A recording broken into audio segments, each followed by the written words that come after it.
Hello viewers, good evening. Welcome to the channel stock Guru NKS. जैसा कि जो लोग जानते होंगे और जो लोग नहीं भी जानते होंगे, मैं वापस रिपीट करूं। चैनल बनाया गया है उन ट्रेडर्स के लिए जो डे ट्रेडिंग में बिलीव करते हैं और अर्निंग करना चाहते हैं ऑप्शंस के through, whether it is index options या स्टॉक ऑप्शंस। सो ये हमारा मोटा मोटा कवरिंग रहता है, जिसका मैं डेली लाइव स्ट्रीम करता हूँ मॉर्निंग में।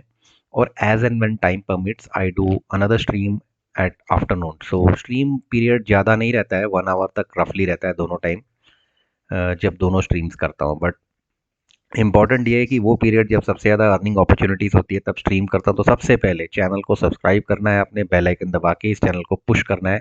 ऑर्गेनिकली चैनल बढ़ा है, धीरे धीरे लोगों के सहयोग से बढ़ा है, और मुझे उम्मीद है कि इस चैनल से जितना हो सके आप एडवांटेज उठाएंगे।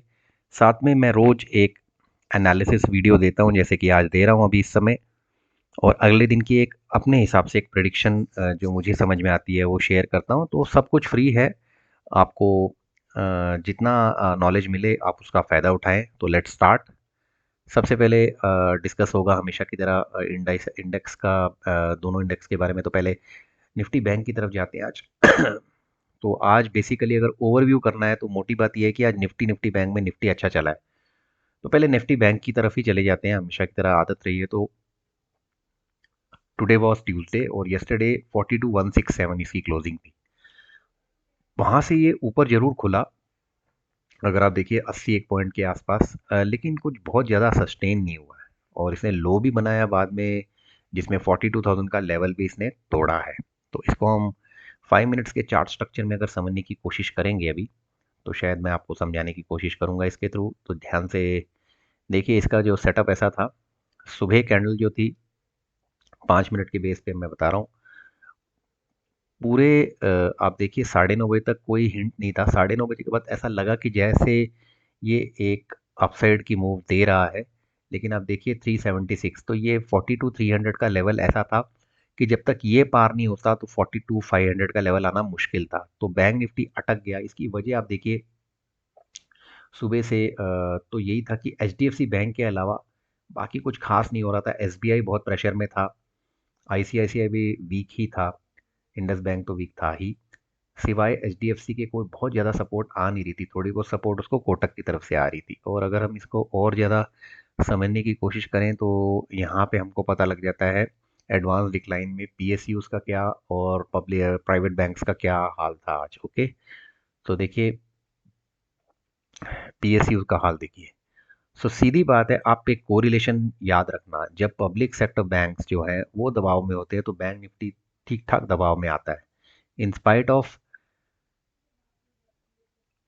वेटेज जो है उसमें पब्लिक सेक्टर बैंक्स नहीं है, लेकिन फिर भी ये होता है, ये एक फिनोमिना है। निफ्टी बैंक का ये हाल है, जिसमें आप देखिए एचडीएफसी बैंक अकेला लेके चल रहा था। 12 बैंकों का डेटा है लेकिन PNB, SBI, bank of Baroda, ये सब आप देखिए सबकी हालत खराब थी। तो इसकी वजह से ठीक ठाक प्रेशर है। तो प्राइवेट बैंक्स में एचडीएफसी बैंक था, अदरवाइज तो उसका थोड़ा बहुत साथ कोटक दे रहा। तो ये एक रीज़न हो गया। अ, दूसरी जो इंपॉर्टेंट चीज़ मैं हमेशा बोलता, पुट कॉल रेशियो पे आप ध्यान दीजिए। सुबह से put call ratio bank Nifty का वीक था। तो पुट कॉल रेशियो वीक और स्ट्रांग कब होता है मैं कई बार बता चुका। 0.9 के ऊपर अगर आप होते हो तो आप दिमाग में डाल लीजिए कि आप बाई साइड की तरफ ज़्यादा सोचोगे। 0.9 के नीचे या 0.8 के नीचे एटलीस्ट जब आप होते हो तो आप बाई साइड का जो है रुझान नहीं रखते हो। तो कुछ ऐसा ही हुआ बैंक निफ्टी की। अगर हम ओवरऑल जर्नी देखें तो इनफैक्ट 12 बजे के बाद तो ये बिल्कुल ऐसा गिरा है। अब आप देखिए कब गिरा है। सबसे ज़्यादा जो मौका होता है अर्निंग का वो कौन से पीरियड्स होते हैं, वो अगर हमें समझने हैं तो बहुत ही सिंपल है। जब इसकी गिरावट लगातार आ रही है, आपके सामने 12,42,237 से ये गिरा है और सीधा 42,000 का लेवल तोड़ा है। तो आप देखिए 12:20 से लेकर 13:25, 1 घंटे तक लगातार लाल कैंडल्स। इसका मतलब ये 1 घंटा जो था आपका, ये सबसे ज़्यादा अर्निंग का एरिया था। और जिसको ये समझ में आता है कि लेवल्स क्या होते हैं, और ये जहाँ पर इसने अपने आप को लोअर लो बनाया, वहां से जिसको पता है कि यही वो एरिया है जहाँ ये हर बार रिवर्स होता है जाकर 41,850। वहां से जिसने जिसने इस रिवर्सल को पकड़ा तो उसको भी उतना ही फायदा मिला है। तो इसका मतलब असली मार्केट में जो मजा था बैंक निफ्टी के केस में, वो आया 12 बजे से लेके क्लोजिंग तक। ओके, क्योंकि यहाँ दोनों तरफ के मौके मिले। बहुत वॉलेटाइल तो थी मार्केट, लेकिन उतनी विक्स उतना नहीं था कि जितना 15 के ऊपर जाने से होता है। यानी कि इंडिया विक्स की भी स्टोरी मैं आपको बताऊंगा 2 मिनट में। तो मोटी मोटी आप समझिए ये सिनेरियो क्रिएशन हुई है, यानी बाद में कहीं ना कहीं थोड़े थोड़े बैंक्स ऊपर की तरफ आए हैं। शुरुआती समझिए आप, अगर सिनेरियो देखते हैं तो ऑलमोस्ट 1:30 बजे तक तो बैंक निफ्टी वीक ही था। ओके, अब आ जाइए निफ्टी पे। जिसने ज़्यादा अच्छा काम किया है वो है निफ्टी, और जो सुबह से ही अच्छा चल रहा था, 0.89% के आसपास इसकी अपसाइड रही। बैंक निफ्टी तो सिर्फ 67 पॉइंट्स की अपसाइड पे क्लोज हुआ। तो निफ्टी का चार्ट ही बिल्कुल बिल्कुल डिफरेंट है बैंक निफ्टी से, अगर आप ध्यान से देखेंगे।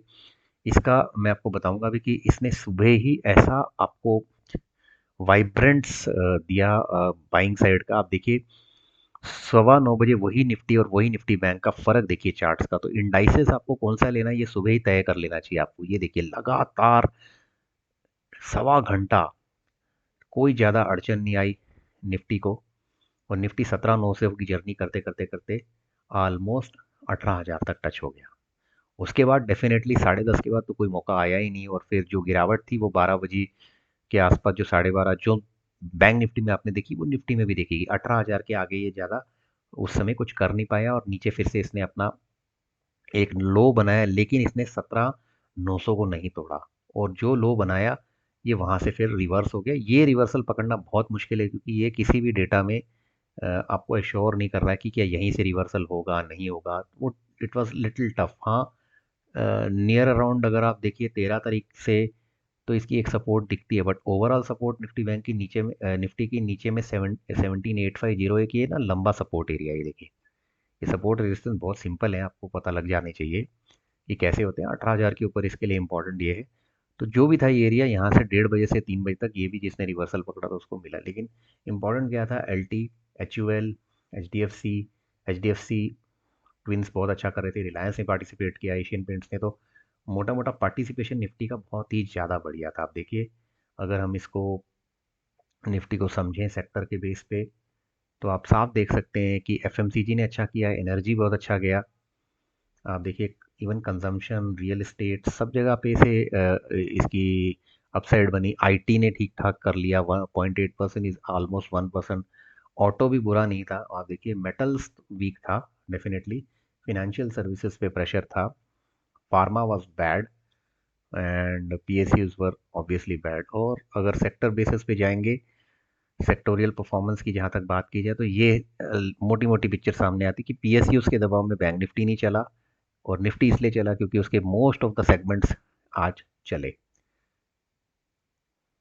और एक चीज़ जो मैं हमेशा कहता हूँ, जो आपको हमेशा देखनी है, वो क्या है, पुट कॉल रेशियो। देखिए यहीं से पता लग जाएगा, जो मैं कहता हूँ उसके पीछे वजन है 1 के ऊपर है यहाँ पर। वही पुट कॉल रेशियो जब 0.8 के नीचे, और आप साफ फर्क देख सकते हैं। और सबसे इंपॉर्टेंट चीज़, जब भी इंडिया विक्स यानी इंडिया वॉलेटिलिटी इंडेक्स वीक रहता है, वीक, तो फियर कम रहता है उस समय। तो ये इसको कोरिलेशन ऐसे करिए, इनवर्स कोरिलेशन है ये। अगर वीक रहेगा आप देखना मार्केट जनरली ग्रीन में ही क्लोज होती है और ग्रीन रहती है उस दिन। ये मैंने कई बार देखा और बहुत ही सिंपल टू आइडेंटिफाई है। बाकी आप देखिए फॉरेन इन्वेस्टर्स ने आज हल्की सी खरीदी करी। एक्चुअली यूएस मार्केट्स बंद थे, आज खुल चुके हैं, और डीआईआई ने बहुत अच्छी खरीदी करी। तो 17,958 करोड़ की बिकवाली ओवरऑल अभी भी एफआईआई कर चुके हैं, और 13,575 को ऑब्जर्व किया डीआईआई ने। तो ये तो हो गया आज का मोटा मोटा एनालिसिस, जिसमें मैंने ऑलमोस्ट सब चीज़ें कवर की। आज यूएस मार्केट्स खुल चुकी हैं, और फिलहाल सिनेरियो कुछ अच्छा नहीं दिख रहा है। ये आप देख सकते हैं यूएस फ्यूचर्स काफ़ी प्रेशर में है। टेक ऑलमोस्ट US 30 जो है वो तो 1% के दबाव में। आप देखिए सुबह तक क्या होता है। ओवरऑल ब्रेंट $85 पे दिख रहा है। नेचुरल गैस में 6% का उछाल है। तो कल अगर ट्रेंड ऐसा ही रहा तो क्या हो सकता है। तो let's try and analyse both the indices. देखिए सीधी सीधी बात है, बैंक निफ्टी की नीचे की सपोर्ट आप मान के चलिए 41,850 वर्स्ट। अगर वो टूटती है in case by any chance, तो then we are heading towards 41,500। In case if that breaks, तो हमारी अगली सपोर्ट जो है फिर से 41,700 पहले आएगा। उसको तोड़ने के बाद देन अगर आप देखिए तो अगली सपोर्ट सीधी 41,500 के आसपास ही है। तो नीचे गैप काफ़ी है, ये बहुत साफ सिंपल दिख रहा है। और ऊपर का रेजिस्टेंस वही है 42,350, 42,325। इंटरडे की बात करता हूँ मैं, पोजिशनल की तो बात ही नहीं होती यहाँ पे, ठीक है। बहुत सिंपल डेटा समझ में आ रहा है आपको, यही रेंज को आपको प्ले करना है, कल नीचे की तरफ जाए तो एक चांस ट्रेड बनता है अगर वो 41,800 को होल्ड कर जाए तो, 41,850 याद रखना, नीचे से बाई का एक चांस बनता है, अगर वो टूटता है तो फिर 41,700 तक भी सपोर्ट है। और ऊपर की तरफ मैंने आपको बता ही दिया है, जो लग नहीं रहा है कल गैप अप होगा, बिकॉज अगर हमको समझना है प्रोबेबिलिटी तो आप ये चीज़ नोट किया करो कि जैसे निफ्टी यहाँ पर फ्यूचर्स में दिख रहा है 18,136, और हमारा निफ्टी जो है वो क्लोज हुआ है 18,053 पे, तो हमें निफ्टी जैन फ्यूचर्स लगाने पड़ेंगे। मैं आपको सिखाता हूँ कैसे करना है। ये चल रहा है 18,092 पे, ये यहाँ से 53 और 92 में 40 पॉइंट का प्रीमियम है, तो वो ऐड नहीं किया जाएगा। यानी अगर यहाँ पे निफ्टी 18,137 है तो हमें लगेगा मार्केट ऊपर है यहाँ से 40 पॉइंट ऊपर, लेकिन 40 पॉइंट का ही प्रीमियम का डिफरेंस दिया है, तो यानी फ्लैट है निफ्टी, सिंपल। अब आप उसको ध्यान से समझोगे तो आपको बात समझ में आ जाएगी, वापस इसको सुन लेना। निफ्टी क्या करेगा? वेल, निफ्टी का डेटा भी क्लियर है, 17,850 आप समझिए इसकी एक इंपॉर्टेंट एरिया ऑफ सपोर्ट है। चार्ट्स के बेस पे मैं पहले बता रहा हूँ, देखिए यहीं पे इसकी सपोर्ट दिखती है 17,850, आप रट लीजिए। 17,850 से रिवर्सल ज़्यादातर आते ही हैं, और 18,000 फिलहाल जो चार्ट का सपोर्ट ऊपर की तरफ दिख, रेजिस्टेंस ऊपर की तरफ दिख रहा है, वो लगभग कुछ 18,050, 18,100 लिख रहा है मुझे। तो 18,100 जब अगर हुआ तो फिर एक अपसाइड ट्रेड बनता है, नहीं तो बाई ऑन डिप के हिसाब से 17,850 दिखता है। एक चीज़ और आप याद रखना, 20 डे एक्सपोनेंशियल मूविंग एवरेज बहुत बड़ा रोल प्ले करती है, तो वो मैं यहाँ पे एक इंट्राडे स्क्रीनर को लगाकर चेक करता हूँ, तो उसके हिसाब से डे बेसिस पे 18,062 है। जो हम 18,100 की बात कर रहे हैं, 18,050 की बात कर रहे हैं, 18,062, 18,062 प्रिसाइसली, ये वो है लेवल जिसके ऊपर अगर रहे तो और स्ट्रेंथ आएगी निफ्टी में। और निफ्टी बैंक की रियल स्ट्रेंथ आएगी अगर हम डे बेसिस पे देखें तो वो आएगी 42,550। तो ये वो लेवल्स है, आपको याद रखना है, लेवल्स के ऊपर आपको मार्केट में ट्रेडिंग करनी है। और प्लीज़ चैनल को सपोर्ट करना है, अपने चैनल बहुत मेहनत से मैंने बनाया है, there is no other person in this involve in this channel, I am whole sole of this channel. और ऑलमोस्ट अब देखिए 7 ईयर्स का एक्सपीरियंस में से 5 ईयर्स तो रिगरसली ऑप्शंस की तरफ ही है। तो जो लोग बेसिकली सीखना चाहते हैं ऑप्शंस, प्लीज़ जुड़िए मेरे चैनल की लाइव स्ट्रीम में, सपोर्ट कीजिए, एनकरेज कीजिए, अपने व्यूज़ डालिए वहाँ पर। और रेगुलर जितनी देर की स्ट्रीम होगी वहाँ आप एक्सप्रेस कर सकते हैं, एक्सचेंज कर सकते हैं views, okay. So with that, I will close this today's analysis. I hope you liked it, and I thank you for watching it. Bye bye. Take care.